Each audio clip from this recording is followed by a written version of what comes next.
Mesdames et messieurs, bonsoir. Bienvenue dans votre émission Ecopole, diffusée chaque jeudi aux environs de 22h10, juste après l'émission Canal Presse.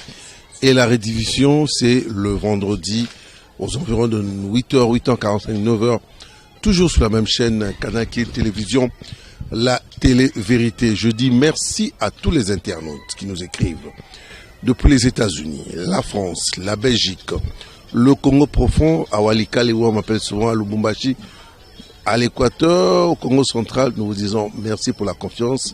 Nous sommes là pour vous, pour apporter notre contribution dans ce qu'est l'édifice de la République démocratique du Congo. Le Congo nous appartient. Chacun doit apporter sa pierre de contribution et nous essayons de le faire à d'autres façons, mais cette fois-ci à travers l'émission Ecopole. Et bien ce soir, je reçois un homme politique. Il est passé plus d'une fois, je crois, dans l'émission Ecopole et puis à la chaîne de télévision Kanaki Télévision. C'est M. Patrice Kobange Mbelenga. Il est du regroupement Ardev A avec Allier. Il est aussi mécène, il est aussi ambassadeur de la paix pour l'ONU. Il est aussi homme d'affaires. Il a une grande casquette. Et sans oublier cette partie qu'il aime bien, il est aussi serviteur de Dieu. Donc, vous avez compris, vous avez un peu vu la casquette de la personne avec qui nous allons échanger aujourd'hui. Avec M. Patrice Kobange, nous allons parler de la politique. Nous allons parler de sa plateforme. Nous allons parler de l'avenir de la RDC. Réfléchir, bien entendu. Les questions, écrivez-nous à la fin de l'émission. Nous allons les lui transmettre. Monsieur Patrice Kobange, bonjour, comment vous allez? Bonjour, ça va, Marion, ça va. Un plaisir de vous avoir sur mon plateau. Bien que ce n'est pas facile, je sais que vous êtes vraiment à 100 à l'heure. Vraiment un plaisir. C'est moi, c'est partagé parce que j'attendais cette émission depuis un moment. Vu que les temps vraiment m'étaient impartis, donc c'est aujourd'hui que j'ai pu tirer un peu quelques temps pour faire cette émission. En tout cas, ça nous va droit au cœur. C'est moi. Monsieur Patrice Kobange, vous êtes de la République démocratique du Congo, né, grandi ici, vous avez fait des études ici, vous avez travaillé ici, vous avez sillonné aussi le monde, vous êtes ici, vous partez, vous revenez. Moi, ma question, je voudrais savoir, aujourd'hui, la personne qui dirige ce pays s'appelle Monsieur Félix Antoine Tshisekedi. Et Monsieur Félix Tshisekedi. Alors, pour ces 4 ans au pouvoir, je voudrais avoir votre lecture sur les 4 ans du président Félix. Je sais que ce n'est pas facile pour résumer. En tant que Congolais, honnêtement, comment vous avez jugé ces 4 ans? Pour moi, pour ma part, je dirais déjà, si je veux commencer déjà, je prends déjà la genèse de comment il a été élu aux élections de 2018, je crois. 2018. Donc, mais c'est dans notre temps parce qu'il y avait quand même un enfermement politique qui ne pouvait pas lui permettre de bien travailler et asseoir sa politique. Sa politique. Alors, mais au fur du temps, il s'est affermi. C'est affermi, pour dire affermir, on peut employer ces mots-là, mais il s'est battu comme un diable pour sortir de cet enfermement-là. Malgré qu'il y a encore d'autres situations préoccupantes, par exemple à l'est du pays, et surtout, je voudrais bien qu'on revienne là sur l'économie. Nous allons revenir.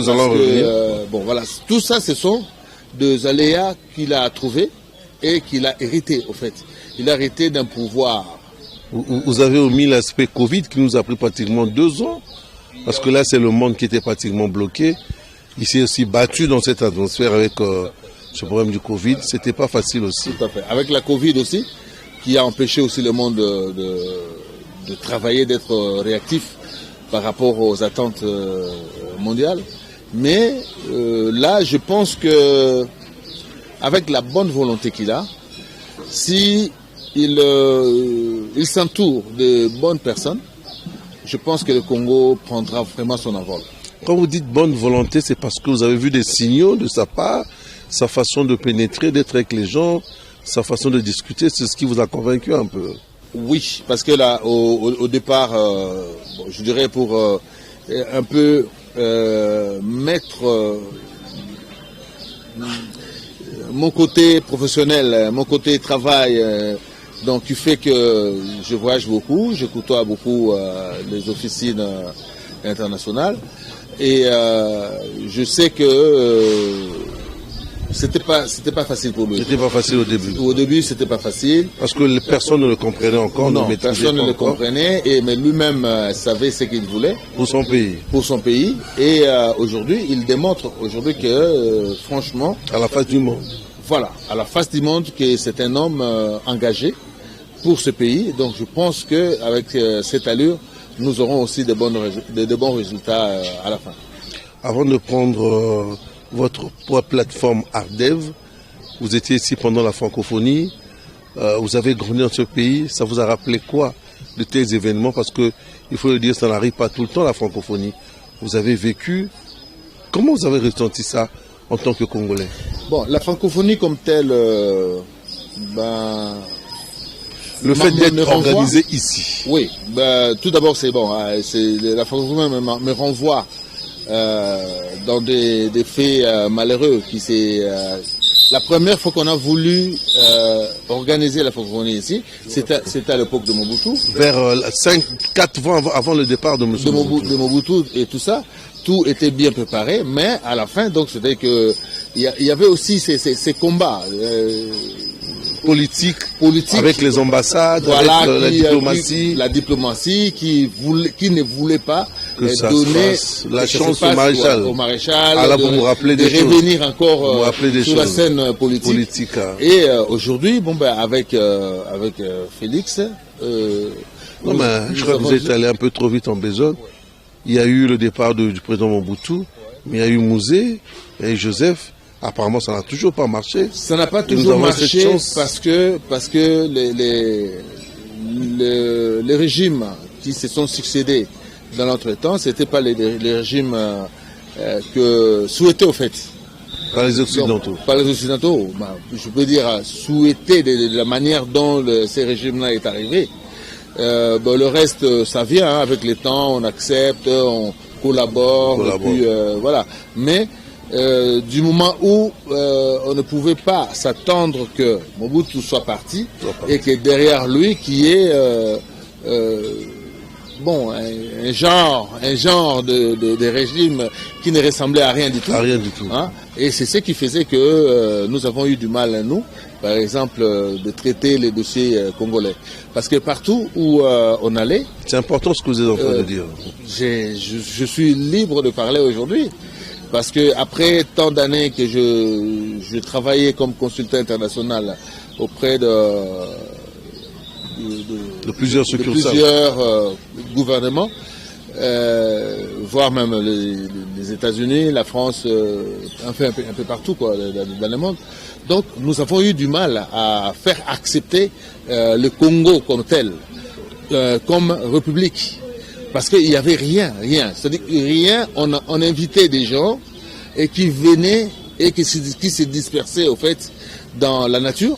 Comme ça, donc voilà, il n'y avait pas de sérieux dans tous ces régimes. La démarche dans ce régime. Voilà. Donc les gens venaient parler autre chose que de parler du Congo. Et là, vous êtes satisfait avec tout ce qu'il y a eu ici avec la francophonie? Avec la francophonie aujourd'hui, cela démontre aujourd'hui la volonté du président Félix, vraiment de vouloir. Vous savez, je reviens encore pour dire. Allez-y. Lorsque on a commencé, on a créé la commission de faisabilité de la francophonie.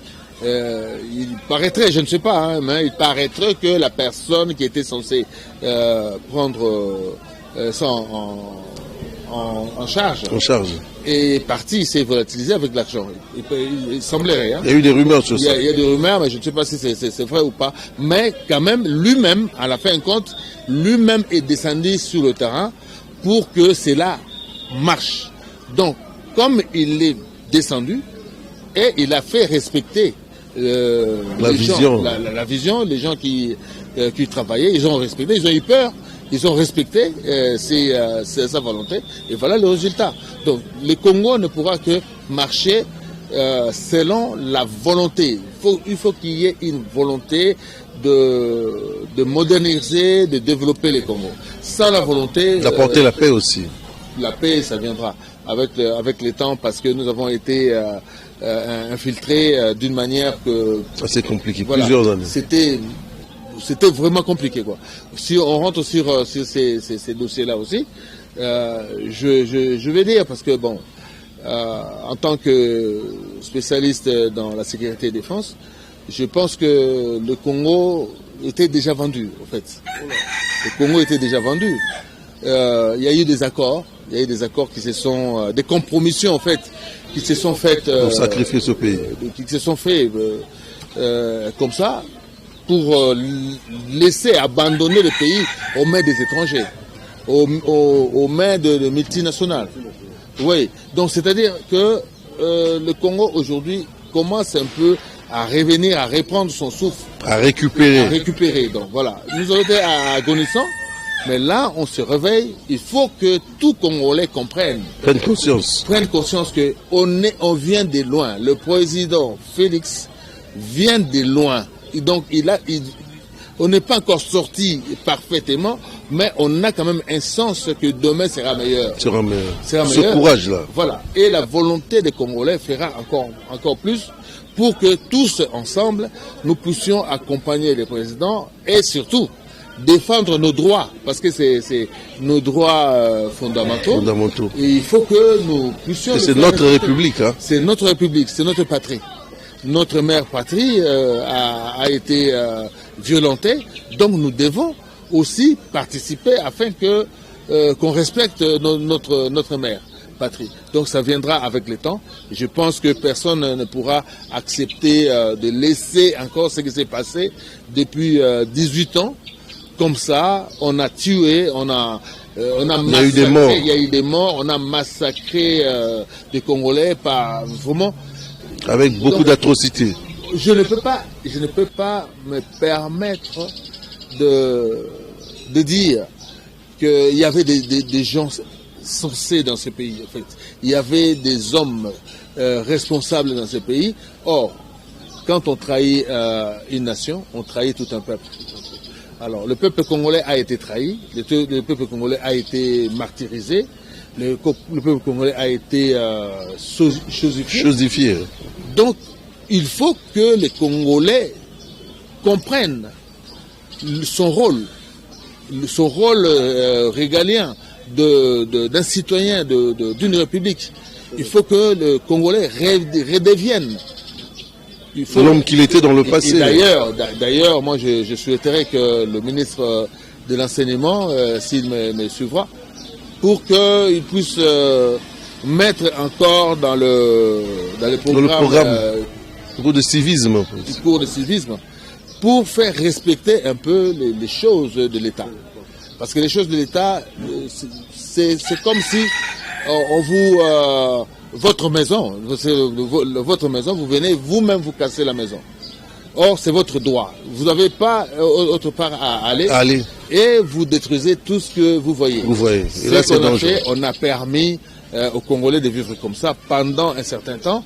Et on a mis, en plus de cela, on a mis de surpoids pour dire l'ambiance, en fait. La bière, les danses. Pour distraire les Congolais. Et puis les habits aussi. Les habits, les koulouna qu'on voit les jeunes là. Dans les quartiers. Vous voyez que ce ne sont pas des enfants qui n'ont pas étudié. Il y en a même des universitaires, mais qui se sont retrouvés au chômage, qui ne savaient rien faire. Mais il y a des politiciens véreux qui les ont vus, qui les ont côtoyés, qui les ont même exploités. Des faits machiavéliques. Prenez des machettes et défendez notre régime à l'époque. Vous vous souvenez, vous en souviendrez, qu'il y a eu des politiciens qui l'ont fait. Alors, voici maintenant cette gangrène-là. C'est propagé, et maintenant, il faut qu'on essaie aussi de reprendre le rôle de l'État. Il faut que les autorités établissent vraiment la loi. La loi pour que les choses de l'État redeviennent normales. Très important. Plus de cela pour ajouter, surtout sur cet angle-là, la justice. Le socle de la démocratie. Le socle de la démocratie, le socle de l'élévation d'une nation. notre justice était biaisée.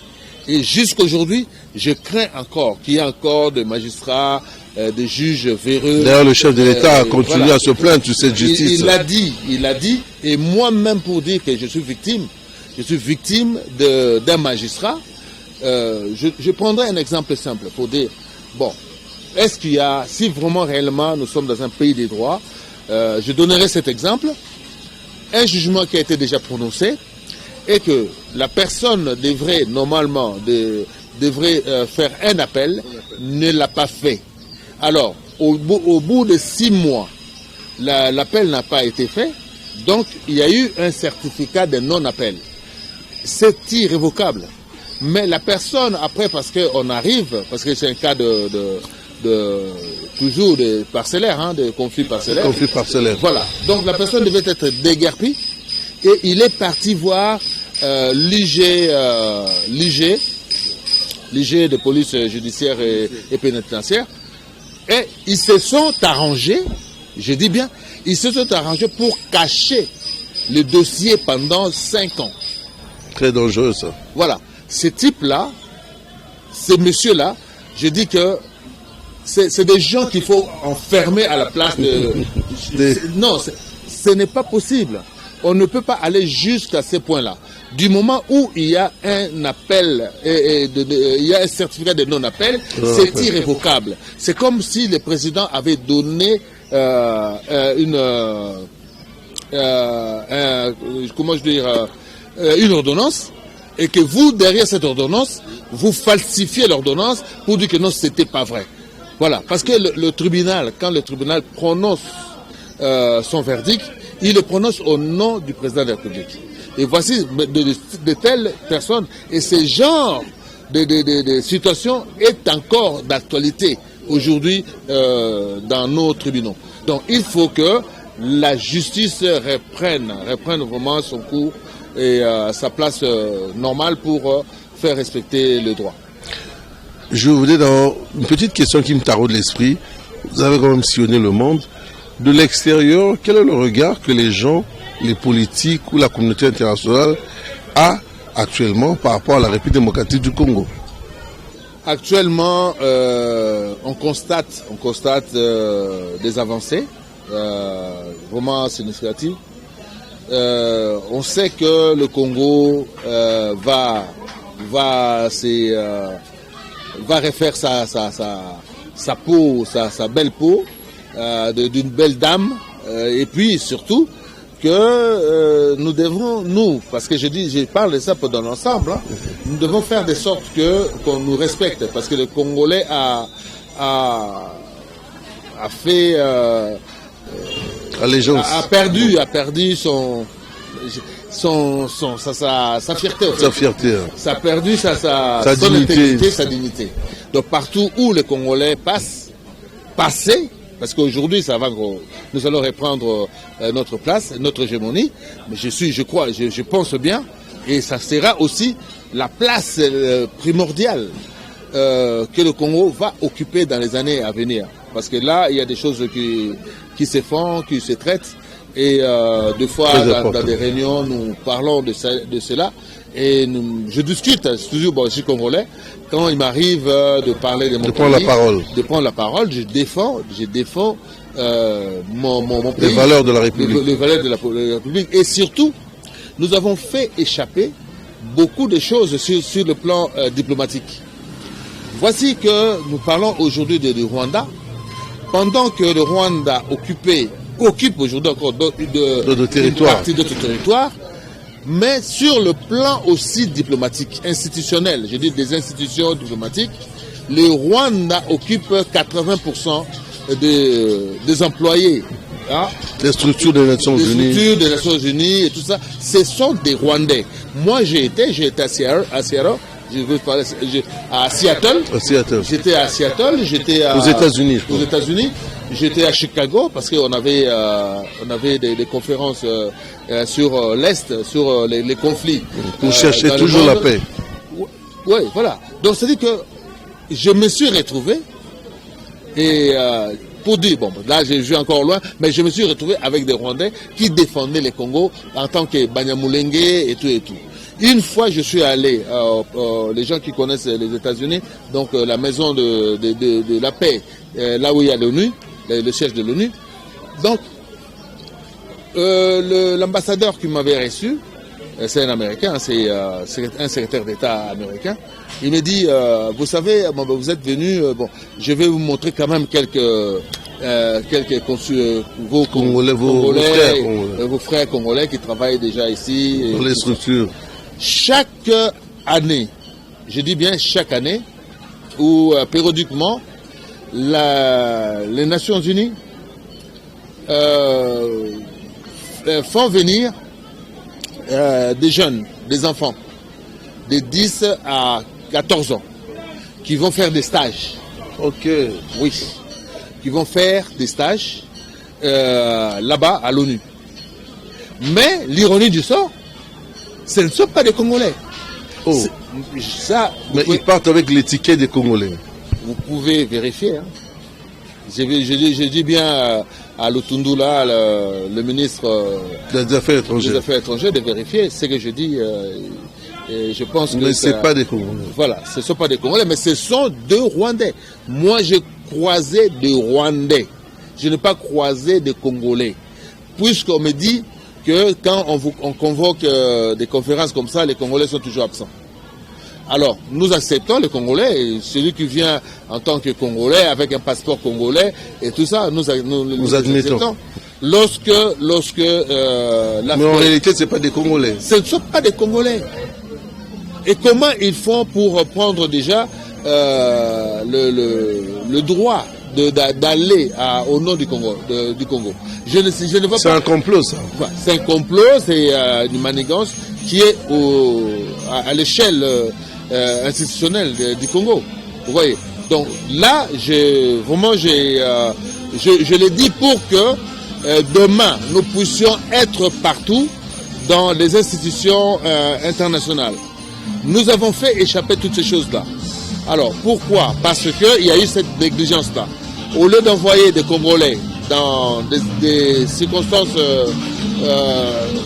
dans des conférences, des rencontres internationales, non. Donc, on envoie d'autres personnes qui vont pour dire que non, ce sont des Congolais et avec un plan... Il faut imposer leur politique, voilà. Leur plan déjà bien établi. Bien établi. Et avec un plan, parce que le Banyamulenge là, bon, nous tous aujourd'hui, ce n'est qu'un secret de polichinelle. Nous savons que les Banyamulenge, ce sont des Rwandais et qui sont venus et puis qui occupent le plateau de Mulenge. Donc le plateau de Mulenge ne veut pas dire, ça ne vous donne pas droit de devenir Congolais, ça ne vous donne pas droit non plus de devenir une tribu. Ouais. D'ailleurs, eux-mêmes, ils ne disent pas que c'est une tribu, ils disent qu'ils sont... ils disent le mot qu'ils emploient pour bien distinguer une tribu ou... ils disent des regroupements en fait. Okay. Donc c'était des regroupements des Banyamulenge, on attaque, ils disent c'est toujours ça, c'est des regroupements de Banyamulenge. Donc c'est-à-dire qu'eux-mêmes, ils savent qu'ils ne sont pas Congolais. Et d'ailleurs, quand il y a un bobo, où est-ce qu'ils vont? Ils vont au Rwanda. Ils meurent au Congo en tant que Banyamulenge congolais, mais ils sont enterrés à Kigali. Donc vous voyez tout ça. Donc il faut que les Congolais de partout prennent conscience, surtout les Congolais de Kinshasa. Je déplore aussi le gouvernement, parce que là, c'est aussi le mandat du président. Il a de bonnes intentions. Donc, il faut aussi réguler un peu cette histoire de bars, de terrasses, la boisson dehors. Il faut une prise de conscience. Il faut une prise de conscience. Il faut que tout cela soit un peu réglé, quoi. Parce que donc il y a un débordement. Je ne peux pas. C'est un débordement. Il y a des bruits. Donc jusqu'à 22 h. Minuit, les gens ne peuvent pas dormir. Nos enfants ne peuvent pas étudier. À cause de quoi? De se laisser aller. Pourquoi on peut nous-mêmes, nous flagellons et nous crions haro, haro, les Congolais, le gouvernement. Mais ce que nous voyons, nous ne faisons rien, nous ne réagissons pas par rapport à ça, et nous sommes contents de nous retrouver dans des terrasses, on mange... en train de pleurnicher par moments aussi. Voilà, et après on pleure. Donc c'est aussi une question de prise de conscience pour que toutes ces choses-là, mais le devoir de l'État, c'est de réguler toutes ces choses-là. Moi, je proposerais, si aujourd'hui j'arrive dans les affaires où j'ai quand même une autorité, je peux dire quelque chose, moi je mettrais, bon, on ne peut pas empêcher les gens de prendre quand même un verre hein, pour se satisfaire après le travail et tout ça, mais à partir de 20h, qu'il n'y ait plus des gens à l'extérieur pour prendre... Qu'il n'y ait plus du bruit, des terrasses du bruit, qu'il n'y ait plus. D'ailleurs, si je reviens encore, voilà les bonnes valeurs que Mobutu avait appliquées à son temps. Il fut un moment, il n'y avait pas de boîtes, il n'y avait pas de terrasses, les gens ne pouvaient pas boire à l'extérieur de leur parcelle. Il fallait boire dans leur parcelle. Si vous vendez de la bière, vendez-les dans votre parcelle. Voilà, dans votre parcelle, mais pas à l'intérieur. Et à 20h, c'était fini. Vous voyez, c'était pas la dictature. Ce n'était pas la dictature. Mais quand on va ailleurs, dans d'autres pays, cela n'existe qu'ici. Alors, qui en est resté. Où est-ce que vous allez aller où trouver ça où? Ah. Vous avez compris, le débat est tellement alléchant. Nous parlons de la République démocratique du Congo. Il s'appelle M. Patrice Kobange, il est politique. Nous sommes en train de réfléchir sur l'avenir de ce pays. Nous sommes en train de réfléchir de comment apporter nos idées pour que cette grande nation puisse continuer à aller de l'avant. M. Patrice Kobange, vous êtes du regroupement Ardev et Alliés. Donc c'est votre plateforme. Pourquoi vous avez choisi d'abord ce regroupement? Parce que je sais que vous êtes quelqu'un de beaucoup d'idées. Vous avez été sollicité ou c'est par conviction? Et l'autorité morale, en fait, c'est qui? Bon, c'est-à-dire que l'autorité morale, c'est Jacques Kiaboula, que je salue au passage, parce que on s'est rencontrés, mais j'ai trouvé en lui cette discrétion, cette simplicité. Au siège, là où on faisait les formalités du dépôt de candidature et tout. Et je salue aussi, au passage aussi, et je dis mes condoléances à mon jeune frère que j'aime bien, John Mbaya, qui vient de perdre son frère cadet. Et c'est lui qui m'a appelé et vous a rassuré aussi. Qui m'a rassuré aussi que non, venez, voilà, il y a une plateforme dont le président, le coordonnateur et le gouverneur du Haut-Katanga plutôt, excusez-moi, du Haut-Katanga. Et je disais, bon, bah, écoutez, je veux voir déjà quelle est son idéologie. Quand j'ai lu Ardev, c'est-à-dire... c'est le nom du regroupement, je pense. Le nom du regroupement, en fait. Si Action, voilà. Action pour la rupture et le développement. Voilà. Pour la rupture et le développement. Non, ça montre qu'il y a déjà un changement. Voilà. La rupture de quoi? Bon, c'est à M. Jacques Kiaboula de venir un jour expliquer pourquoi la rupture de quoi. Mais moi, je pense que quand il y a rupture, donc il y a rupture quand même de quelque chose qui gêne. Donc, c'est pour cela que je me suis engagé. Intégré cette plateforme. Et voilà. Puisque nous parlons de Ardev, j'imagine que vous avez une base. La commune de Bandalou, d'abord, représente quoi pour vous? Tout d'abord, je veux dire aux Ndalois, comme on le dit, Bandal, ils disent Bandal séparé. Moi, je dis ici, c'est Bandal. Voilà. Je dis, ça, c'est mon slogan. Ici, c'est Bandal. Pourquoi je dis ici, c'est Bandal? Parce que Bandal, c'est mon village. Né, grandi à Bandal. Bien qu'on a un peu bougé, mais l'esprit, c'est ici. Là, Bandal. Donc, j'ai né ici, sur l'UMA numéro 1, et grandi à Bassanafa sous 88. Donc, aux environs. Aux environs. Voilà. Donc, et après, il y a plusieurs maisons dans Bandal. Donc, ça c'est mon village. Je connais les coins et les recoins de Bandal. Je connais toutes les familles, on se connaît. Et d'ailleurs, les gens seront surpris lorsque vraiment nous allons nous lancer, parce que en tant que candidat à la députation nationale et provinciale, donc je pense que les gens vont être surpris de la manière dont je prépare pour engager ma campagne. Oui, mais vous vous préparez, vous avez parlé de Bandal, vous avez grandi, vous connaissez. Est-ce que les jeunes de Bandal se reconnaissent en vous? Est-ce que vous avez vraiment une base ici à Bandal? Bon, ça aussi c'est une autre question en fait. Voilà, c'est une question où, vous savez les noms déjà, le nom de Kobangué est connu dans Bandal. Bien que la personne, on ne connaît pas la personne, mais on connaît quand même. On connaît la famille Kobangué, on connaît aussi Pati Kobangué. Vous voyez.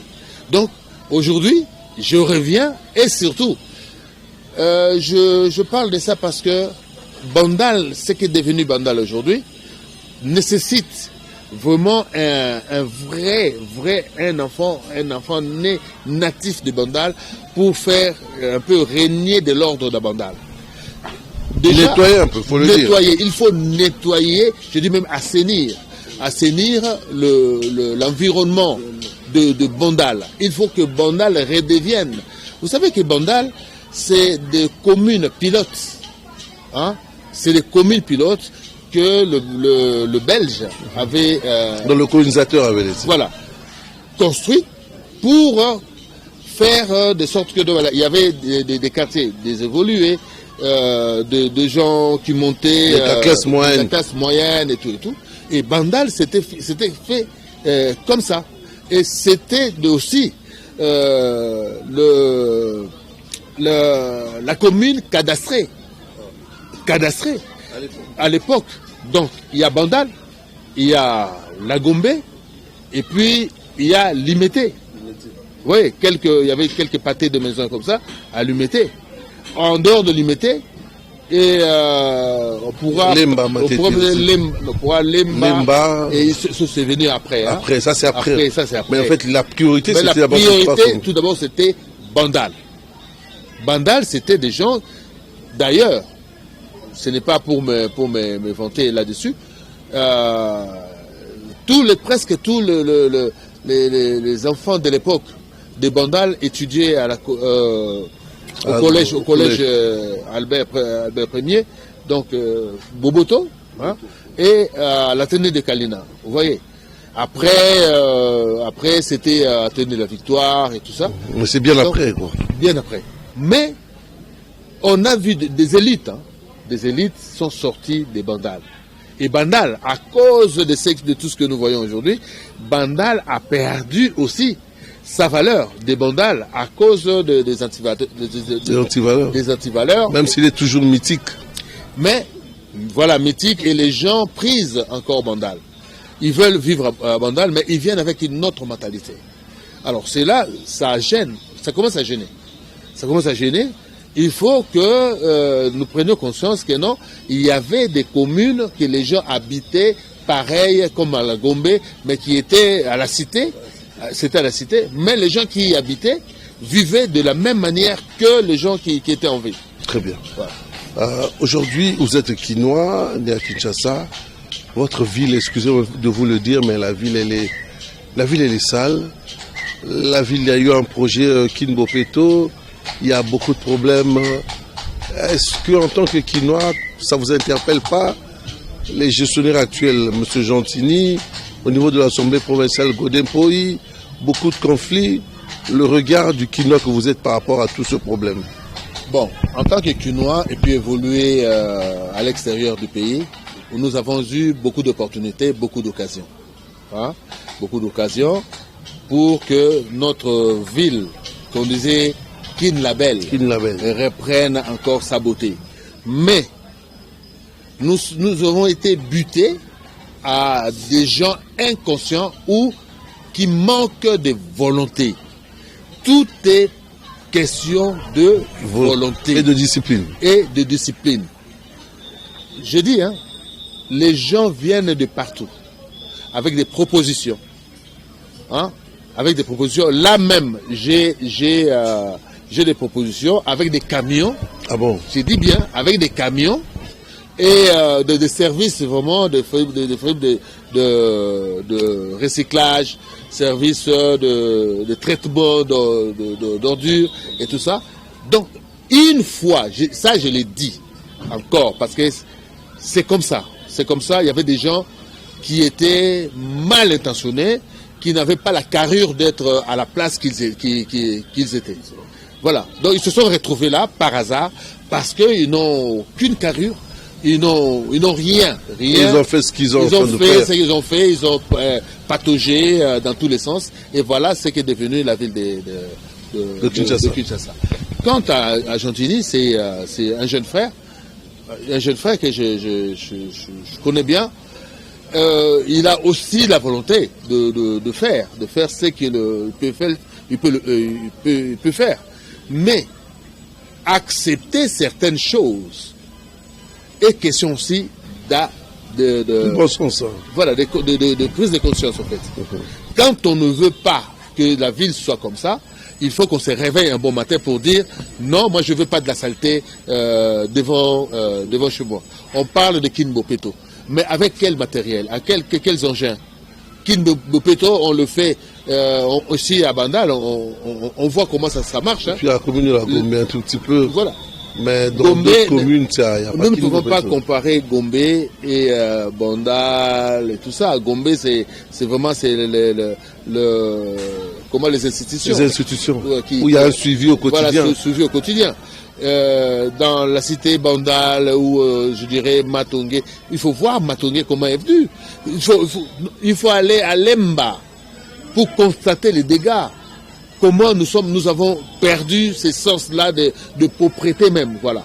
Donc quand je vais dire, je m'habille en costume comme ça et je marche sur la saleté. L'environnement est très sale et je ne vois pas ça. Quel contraste. Quel contraste. Voilà. Voilà ce que je n'ai pas de leçons à donner. Mais vous avez des idées à proposer. J'ai des idées à proposer et surtout des investisseurs de ces côtés-là.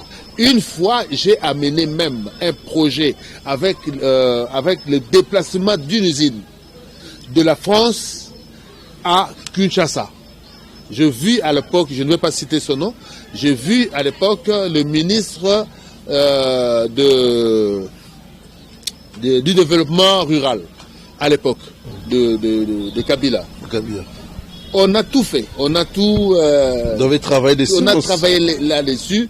Il y a bien qu'il y avait encore de légèreté de leur part. Moi, je vais dire, j'ai pris rendez-vous avec Hilo, qui était ministre de l'Environnement en France. Je dis bien officiel pour ces messieurs-là. Officiel. C'est un journaliste français. Non, je ne sais pas, je ne veux pas citer son nom. Mais il fut ministre de développement rural, ici. Non, je parle du ministre français, là. Voilà. Qui était ancien... Non, celui qui faisait... Les émissions au choix. Voilà, au choix, voilà. C'est celui-là. Donc, comme c'est bon, je dirais un ami. Qui est mondialement connu, qui traite de problèmes d'environnement. Voilà. Il avait accepté, dit, oh, comme c'est vous, M. Kobongé, moi je vais essayer de faire quelque chose. Alors je vais faire venir le ministre ici. On devait aller vers la Seine maritime là-bas, voir, nous proposer même des bateaux. Et l'école un contrat avec le Congo qui devait faire venir des Congolais pour apprendre le métier de l'élevage. Ah, d'élevage. Oui, des vaches de lait. Vous voyez. Donc, c'est une grande école. Et la pêche aussi. Voilà. Mais ces messieurs-là, vous savez pourquoi? Moi, je l'ai dit aujourd'hui, parce que ces genre de personnes, il faut vraiment... je ne sais pas s'ils reviennent encore, où on ne voit ou ne voit pas. On va aller vite, parce qu'en fait, que nous allons déjà pratiquement à la fin. On arrive à la fin, mais je l'ai dit. Ces messieurs-là, il a saboté ce projet qui était officiel avec le gouvernement français. Pourquoi? Parce que moi, je fus un ancien moboutiste. Tout simplement. Il a fait courir ça. Oh non, on a checké sur lui. Il a travaillé avec Mobutu et tout ça. Voilà comment les gens ont tué ces pays. Sur le code 32, quoi, en fait. Je reprends encore ça. Où les gens sur le code fichés. 32, et c'est là. Les gens étaient fichés. Voilà. Donc, nous, je pouvais amener un projet pour faire développer mon pays. Non, ça ne pouvait pas être accepté parce que je suis Je crois que nous avons tellement de choses à se dire. Je le disais au début. Avec vous, il y a toujours un message. Mais nous sommes arrivés pratiquement à la fin. Je voudrais avoir en 2 mots votre regard sur le Congo de demain. Bientôt, ce sont les élections. Bon, il y a les élections déjà. Quand on va dans les échéances. Bientôt mois de décembre déjà. Mois de décembre. Moi, je souhaiterais que... Bon, ça, on ne peut pas le faire comme ça. Mais j'ai vu les candidats, en fait. J'ai vu les candidats, il y a 20 000. Il y a 20 000 et quelques comme ça. 20 et quelques candidats. Potentiels candidats. Mais il faut aller voir maintenant ces candidats en question. Il faut checker ces candidats. C'est quel candidat? C'est quelle personne? Avec quelle vision? À quelle vision? Et c'est tous ces gens-là qui viennent parce qu'ils veulent gratter les 21 000 et tout, et tout, et tout. Non, ils viennent par profit. Ils ne veulent pas pour travailler pour ce pays. Le pays. Donc, il faut que, si c'était vraiment à faire, c'était de sélectionner. Carrément. Ça aurait été très compliqué de sélectionner. Bon, je dis ça comme ça, je dis comment je vois les choses. Sélectionner, je dis bien, les bonnes personnes. Ce n'est pas des gens qui viendront là-bas pour dormir, qui ne proposeront rien, aucun amendement, jamais aucune proposition de loi ou aucun projet de société. Donc il faut que ça soit vraiment des gens. Nous devons redémarrer, nous devons donner une nouvelle dynamique au Congo. Donc il faut qu'il y ait des gens censés connaître le Congo. Les gens qui veulent réellement travailler pour le Congo. Sans cela, nous allons toujours patauger dans l'imbécilité ou dans les antivaleurs. Dieu est toujours avec le Congo? Le Congo. Le Congo. Je dis Dieu est toujours avec nous. Dieu est avec le Congo et je sais que le Congo va prospérer dans les années à venir. Là où il y aura des bonnes personnes, parce que c'est comme le loup qui dort et on vient le réveiller, quoi. Donc, ces sursauts-là d'orgueil redevient maintenant. Mais ce qui gêne, c'est ce que j'avais cité ici, ce qui gêne, c'est l'environnement, l'ambiance, en fait. L'ambiance, l'atmosphère. Il faut retravailler ça. Il faut retravailler ça pour que les gens prennent beaucoup plus de temps à réfléchir que d'aller se fautrer dans de futilité inutile. De futilité, de bière et tout, quoi. Donc, voilà. Merci beaucoup, Monsieur Patrice Kobangué Mbelenga. Je rappelle que vous êtes politique, vous êtes aussi du regroupement Ardef et Alliés avec l'autorité morale Jacques Kiaboula. En tout cas, merci. Nous courons derrière le temps. J'ai remarqué qu'il y a beaucoup de choses. Maintenant, nous allons revenir dans un avenir proche, peut-être le mois prochain, pour essayer d'épingler d'autres aspects de la société aussi, en ce qui concerne le fonctionnement des institutions. Merci à toi, Freddy Takidi. Merci à toi. Et surtout l'économie, parce que là, on n'a même pas abordé l'économie. On n'a pas vraiment abordé. Nous allons revenir incessamment pour parler. Absolument, il faut parler sur ça. C'est important, surtout que dans quelques mois, ce sera les élections. Tout à fait. Et que les Congolais veulent voir un grand changement au niveau de l'assiette, au niveau des écoles, au niveau des salaires. Ça, c'est important. L'économie, c'est l'économie. C'est le socle. C'est l'économie. Et le poumon aussi. C'est un petit, je dis, mais c'est un petit jeu de bonne volonté et de connaissances, en fait, pour faire tourner l'économie de ce pays. Nous allons y revenir. Je vous promets. Mais si vous avez des questions, écrivez-nous. Je vais transmettre à M. Patrice Kobangué. Vous allez avoir des réponses aussi. Allez, merci à tous les internautes. Je vois Serge Yende au niveau de la France, Michel Mongambo en Belgique, au Canada, Didier Mbouy, je vous salue. Ça, ce sont les internautes qui nous écrivent souvent. Au niveau du Congo profond, à l'Est, à Walikale, où on m'appelle souvent, nous vous disons merci. Nous sommes de cœur avec vous à l'Est. Hein. Au-delà de tout ce qui se passe, nous avons évoqué dans l'émission, nous suivons ça à l'œil et nous savons qu'un jour, le Congo va redécoller. Nous sommes en train de le faire. Merci pour la confiance. Le rendez-vous est pris pour la rediffusion, c'est le vendredi à 9 h. Mais l'émission continue sur notre chaîne YouTube. Merci à vous, M. Patrice Kobangué. Merci, Marion, de m'avoir donner cette occasion pour parler un peu de mon pays. C'est une passion, quoi. Vraiment, tout le plaisir a été pour vous. C'est moi. Merci beaucoup.